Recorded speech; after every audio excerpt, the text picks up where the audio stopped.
సేంద్రియ వ్యవసాయంతో అధిక దిగుబడితో లాభాలు. మహారాష్ట్ర, కర్ణాటక రైతుల అద్భుత ఫలితాలు.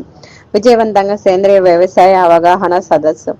రసాయనాల వినియోగం వలన భూమి సారాన్ని కోల్పోయి భవిష్యత్తులో పంటల పెంపకానికి ఉపయోగపడకపోవచ్చునని భారత మాజీ సైనికుల అభిప్రాయం వ్యక్తం చేశారు. ఆదివారం రాఘవపూర్లోని రెడ్డి ఫంక్షన్ హాల్లో రిటైర్డ్ ఆర్మీ బ్రాహ్మణపల్లి సర్పంచ్ మేకల రోజారాణి విజయ్ కుమార్ ఆధ్వర్యంలో సేంద్రియ వ్యవసాయంపై రైతులకు అవగాహన సదస్సు నిర్వహించారు. ఈ సందర్భంగా Shri Venkateswara cooperative society Pawan and agro processing limited chairman doctor Shivajilal Dole, director Ellappa Punnappa మాట్లాడుతూ సేంద్రియ వ్యవసాయం ద్వారా అధిక దిగుబడితో కూడిన లాభాలను రైతులు పొందవచ్చునన్నారు. బ్రాహ్మణపల్లి సర్పంచ్ మేకల విజయ్ కుమార్ రోజారాణి మాట్లాడుతూ మహారాష్ట్ర, కర్ణాటక రైతులు సేంద్రియ వ్యవసాయం ద్వారా అద్భుత ఫలితాలను రాబడుతున్నారని వివరించారు. కల్తీ లేని పోషకాలతో కూడిన పంటలను పండించే విధంగా చూడటమే తమ ఉద్దేశం అన్నారు. దేశవ్యాప్తంగా సేంద్రియ వ్యవసాయంపై అవగాహన కల్పించాలనే ఉద్దేశంతో Shri Venkateswara cooperative society Pawan and agro processing limited ద్వారా మాజీ సైనికులు రైతులు ఒక వేదిక మీదికి వచ్చి కార్యక్రమాలు చేపడుతున్నట్టు విజయ్ తెలిపారు.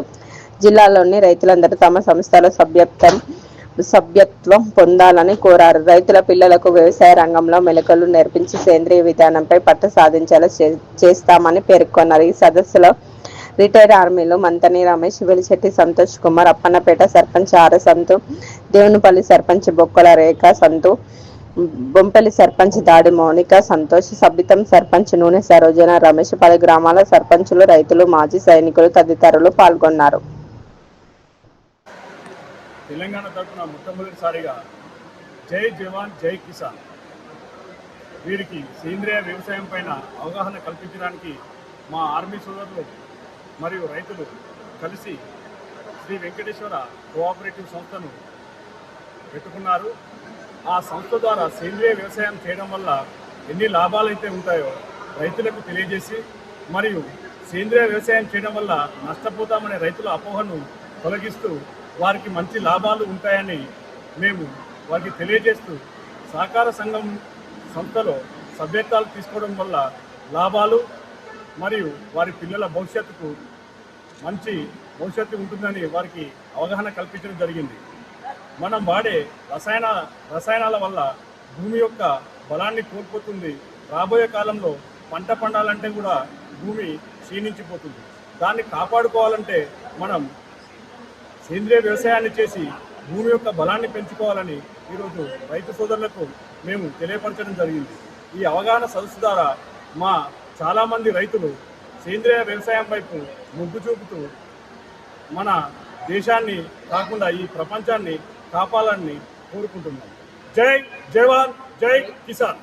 ఈ ప్రోగ్రాంకు ముఖ్య అతిథులుగా మా సంస్థ డైరెక్టర్ ఎల్లప్ప సార్ రావడం జరిగింది, మరియు మా సీసీ మెంబర్స్ రావడం జరిగింది. ఈ ప్రోగ్రాంని ఇంత బాగా విజయవంతం చేసిన రైతు సోదరులకు మరియు నా తోటి సర్పంచులకు నా హృదయపూర్వక ధన్యవాదాలు. Thank you. రాఘవపూర్లోని రెడ్డి ఫంక్షన్ హాల్లో జరిగిన ఈ కార్యక్రమము మొదటగా ఇది కర్ణాటక, మహారాష్ట్రలో చాలా సేంద్రియ వ్యవసాయం చేసి అక్కడ చాలా బాగుపడ్డారు. అక్కడ రైతులకు కూడా లాభసాటి చాలా జరుగుతున్నది. సేంద్రియ వ్యవసాయం చేయడం వలన రైతు పిల్లలకు వాళ్ళ హెల్త్కు చాలా బాగుంటుంది.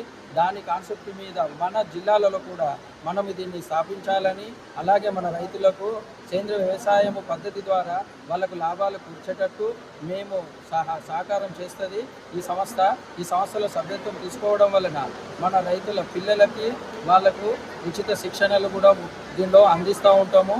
దేంట్లైనా ఎందుకనంటే రైతు బతకాలి ఫస్ట్ అనే కాన్సెప్ట్ మీదనే మేము ఇది పెద్దపల్లి జిల్లాలలో మన జిల్లాలో కూడా దీన్ని ఏర్పరచాలని అనుకుంటున్నాము. మేము జై భారత్. నమస్కారం, నేను బ్రాహ్మణపల్లి సర్పంచ్ మేకల రోజారాణి విజయ్ కుమార్ గారిని. నేను ఈ ప్రోగ్రాం ముఖ్య ఉద్దేశం ఏమిటంటే రైతులకి సేంద్రియ వ్యవసాయంపై అవగాహన సదస్సు కల్పించడమే ఈ ప్రోగ్రాం ముఖ్య ఉద్దేశం. రిటైర్డ్ ఆర్మీ వాళ్ళు రైతులు కలిసి వెంకటేశ్వర కోఆపరేటివ్ సంస్థను ఏర్పాటు చేశారు.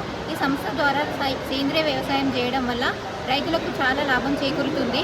రసాయనాల వల్ల పండించడం వల్ల ప్రజల ఆరోగ్యం దెబ్బతింటుంది. అలా కాకుండా సేంద్రియ వ్యవసాయం చేయడం ఆరోగ్యాలు అందరినీ కాపాడడం మంచిదని మా ముఖ్య ఉద్దేశం. దీనికోసం అని చెప్పి మేము ఈ పెద్దపల్లి జిల్లాలోని అందరి సర్పంచులను సంప్రదించడం జరిగింది. వారు కూడా మాకు సహాయ సహకారాలు అందించారు. వారి సహకారం వల్లనే ఈ ప్రోగ్రాం ఇంత భారీ ఎత్తున సక్సెస్ అయిందని నేను మనస్ఫూర్తిగా కోరుకుంటున్నాను. జై జవాన్, జై కిసాన్.